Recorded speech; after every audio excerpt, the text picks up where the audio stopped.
Assalamualaikum warahmatullahi wabarakatuh. Perkenalkan, nama saya Taskia Hakoni dari D3 Usaha Wisata semester 5 dengan NIM 23103101111.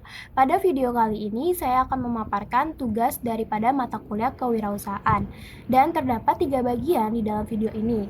Bagian yang pertama saya akan membahas mengenai analisa industri dan kompetitor. Baik, teman-teman sekalian, langsung saja kita membahas bagian pertama dari video ini, yaitu analisa industri. Yang pertama, ada kecenderungan atau tren industri ini diidentifikasi berdasarkan tren dan status. Yang pertama, ada peningkatan income penduduk, statusnya adalah sedang, biaya logistik statusnya adalah tinggi, peningkatan kesehatan statusnya tinggi, perkembangan teknologi adalah statusnya sedang. Tren bisnis ini statusnya adalah tinggi. Yang kedua, ada 5 model kekuatan kompetitif yang diidentifikasi berdasarkan ancaman. Yang pertama, ada persaingan di antara perusahaan yang ada, ancamannya sedang. Daya tawar pembeli ini ancamannya sedang. Daya tawar pemasok ancaman sedang. Ancaman pemain pengganti ancaman sedang. Ancaman pemain baru tinggi. Selanjutnya, yang ketiga, ada jenis-jenis industri dan peluang yang mereka tawarkan diidentifikasi berdasarkan kondisi industri. Industri yang sedang berkembang, perubahan permintaan atau teknologi terkini, prosedur operasi standar industri baru belum dikembangkan, ancamannya tinggi. Industri terfragmentasi sejumlah besar perusahaan dengan ukuran kurang lebih sama, ancamannya sedang. Industri yang sudah matang, kenaikan permintaan yang lambat, banyak pelanggan berulang, dan inovasi produk yang terbatas, ancaman sedang. Industri menurun, pengurangan permintaan industri secara konsisten, ancaman sedang.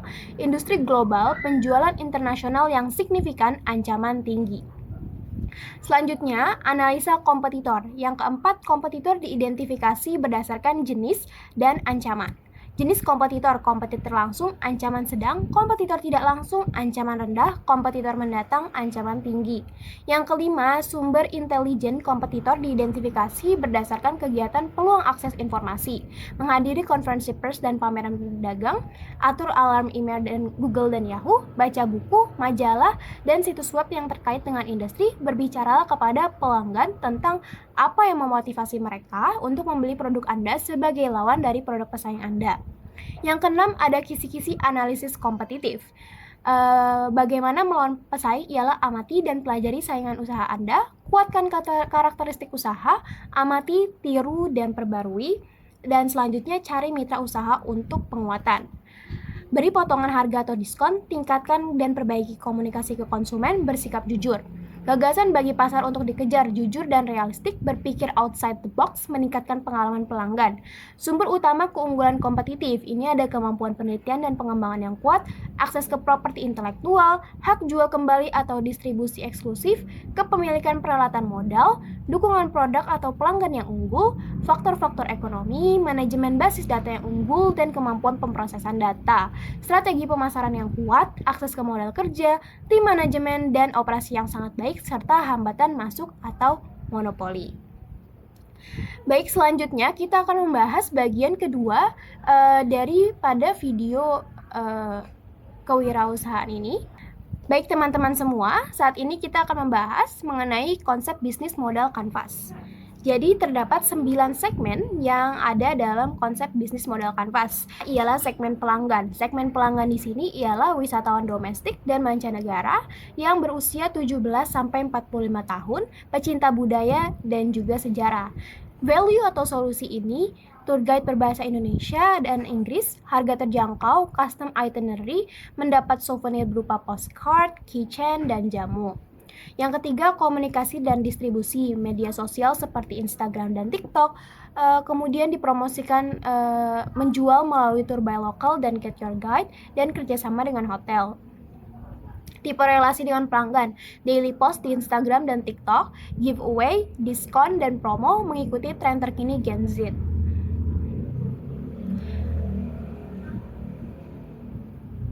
Aliran penghasilan melalui penjualan paket tour dan komisi hotel dan restoran.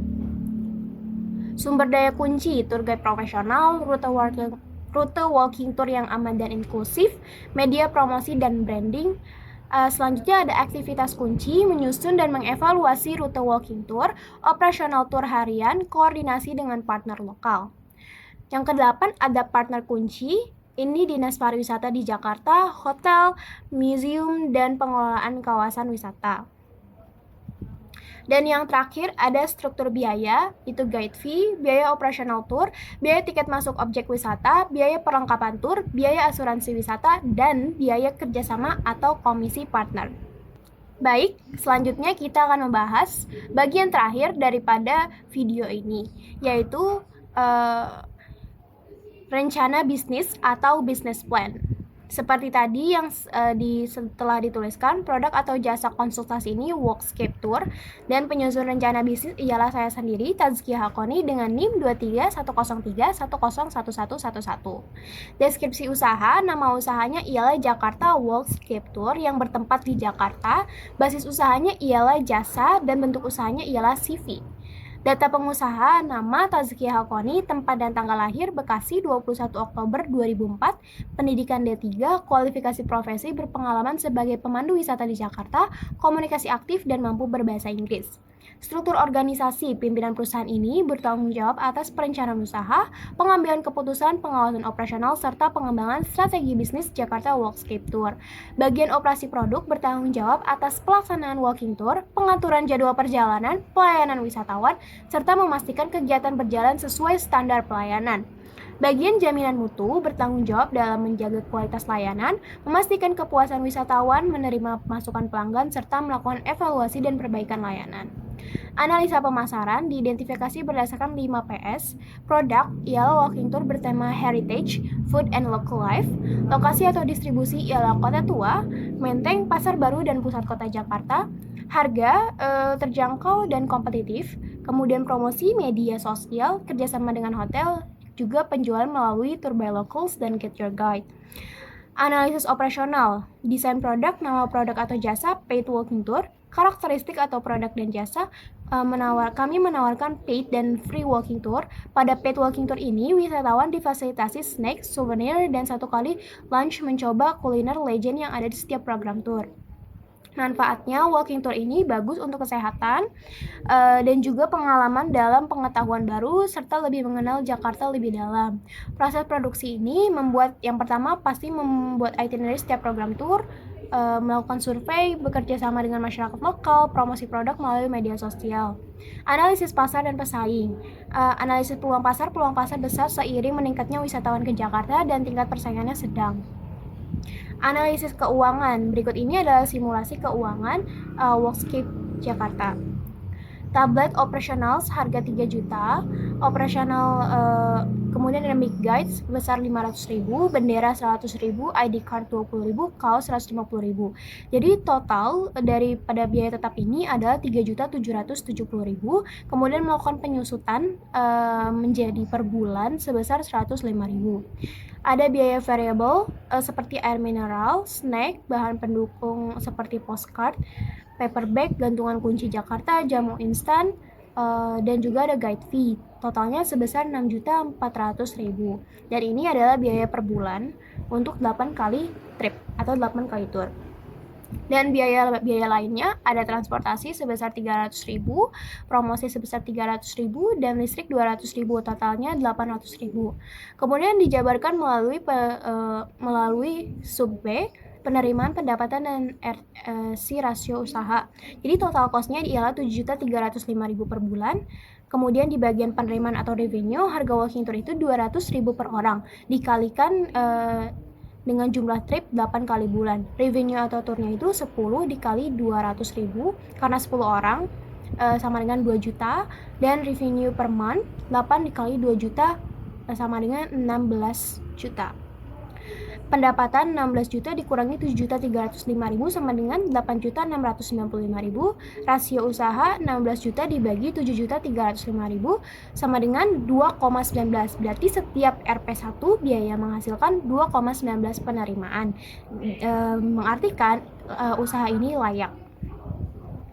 Jumlah produksi atau layanan 8 paid walking tour, harga per unitnya ialah 200.000, penerimaan per hari 2 juta, dan penerimaan per bulan ialah 16 juta.